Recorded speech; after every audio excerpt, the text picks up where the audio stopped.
Good morning class. बेटा हमने start किया था कल छोटा मेरा मतलब जो धर्म उमाशंकर जोशी जी का काव्य संग्रह से दो कविताएं हमारे कोर्स में हैं। उसमें छोटा मेरा खेत कल हमने कंप्लीट किया था, उमाशंकर जोशी जी का जीवन परिचय किया था। आज हम करेंगे बगुलों के पंख। ये दूसरा उनका जो काव्य संग्रह है उसमें से लिया है।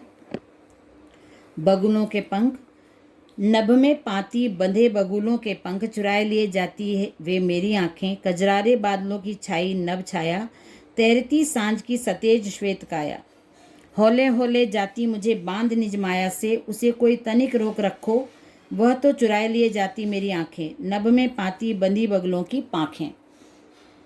ये उमाशंकर जोशी जी का दूसरा जो रचना है, इनकी जो निशीथ करके काव्य संग्रह है उससे संकलित है, उससे लिया गया है ये जो पार्ट है।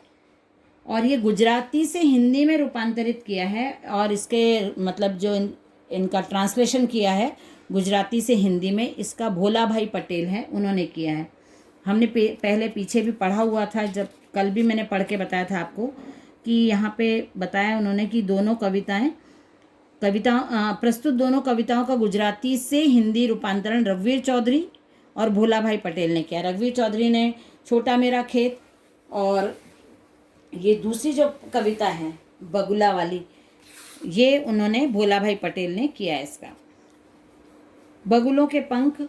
और इसमें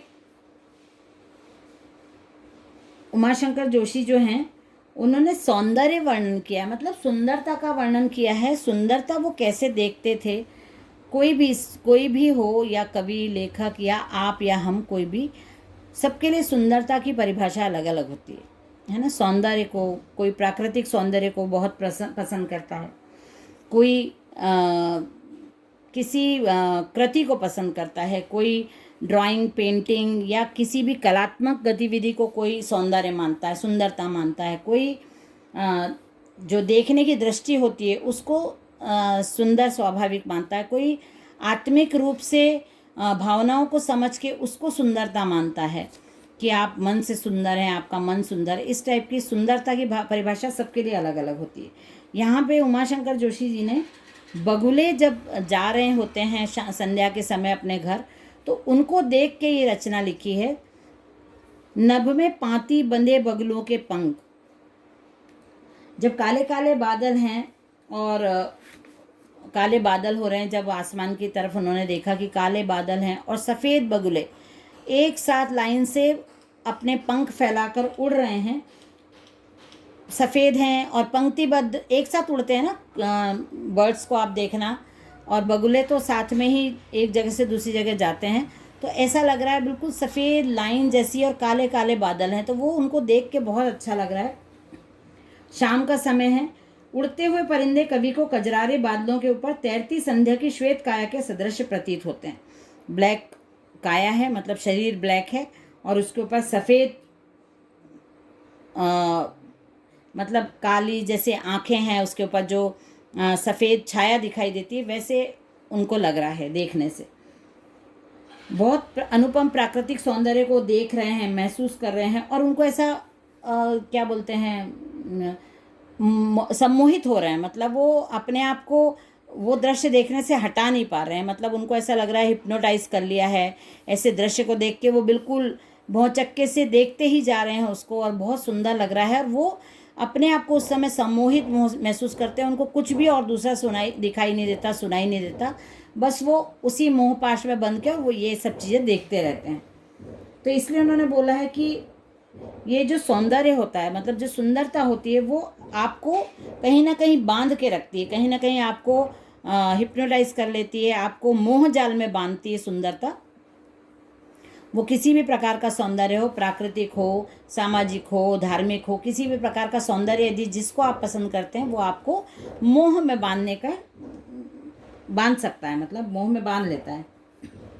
कवि सब कुछ भूलकर इस दृश्य बिंब के प्रभाव से सम्मोहित हो जाता है, मतलब वही कि हिप्नोटाइज हो जाते हैं, मोहित हो जाते हैं इस टाइप का देख के। उसे उनको लगता है कि जो ये सफ़ेद कलर के बगुले हैं, इनके जो लाइन है, जो पंक्तिबद्ध होके चल रहे हैं, तो इनकी वजह से पूरा जो वातावरण है वो पूरा सुंदर हो रहा है। उनको चारों तरफ बस वही वही नज़र आ रहे हैं, क्योंकि उन्होंने एक बार वो देख लिया है। इस माया के सम्मोहन से स्वयं को बचाने का आग्रह करते हैं। वो कोशिश करते हैं, कभी बोलते हैं कि इस प्रकार के जो सम्मोहन है, कभी कोशिश करते हैं और ऐसे प्रार्थना भी करते हैं, अपने आप को तैयार करते हैं कि मैं इस सम्मोहन से बच जाऊं, इस मोह माया से मुझे बचना है। क्योंकि वो कवि हैं और उनका काम है अलग अलग प्रकार की रचनाएं करना, अलग अलग भावनाओं को देखना, अलग अलग भावनाओं को समझना, अलग अलग दृश्यों को समझ के उन पे रचना करना। पर वो इतने एक ही दृश्य को देख के इतने सम्मोहित हो रहे हैं कि वो डर के और अपने आप को ही बोल रहे हैं कि नहीं नहीं, मुझे इसके मोह पाश में नहीं बनना है, मुझे इससे बचना है, मुझे इसमें बंधना नहीं है, इस प्रकार के। तो ये कवि का ये कहने का आशय है कि एक प्रकार के दृश्य को देखकर वो इतना सम्मोहित हो जाते हैं, और तो वो अपने आप को अलग भी रखना चाहते हैं कि मैं इस प्रकार के सम्मोहन से बचना चाहता हूँ। ये हमारा हो गया, कंप्लीट हो गया है। ये आपका जो चैप्टर है ये सारे ख़त्म हो गए हैं। जैसे ये आरोह में से और वितान में से एक चैप्टर लास्ट वाला जो अतीत के प्रश्न हैं वो शायद ओमिट होगा। बाकी तीसरा चैप्टर हमको करना है, उसमें से डायरी के पन्ने, वो हमको करना है। और डायरी के पन्ने या फिर हाँ, एक शायद चैप्टर लास्ट वाला उसमें से ओमिट होगा, रिड्यूस हो गया है। और इसमें से हमारा हुआ है चार्ली चैपलिन, रजिया नमक और काले मेघा पानी दे गद्य खंड में से हुआ है। अब बाबा साहेब भीमराव अंबेडकर के जो 2 पोर्शन है, ये श्रम विभाजन और जाति प्रथा पर और मेरी कल्पना का आदर्श समाज, ये हम स्टार्ट करेंगे अपनी अगली क्लास में।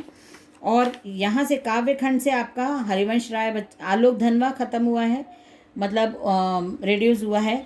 सहर्ष स्वीकारा है गजानन माधव मुक्तिबोध और सूर्यकांत त्रिपाठी निराला का बादल राग, ये रिड्यूस हुआ है। उसके बाद हमने फिराक गोरखपुरी, मैंने आपको वीडियो भेजे थे दोनों क्लास में, और वो आपने कंप्लीट कर लिया होगा। और उमाशंकर जोशी का छोटा मेरा खेत और बगलों के पंख, ये हमने आज ख़त्म कर लिया है।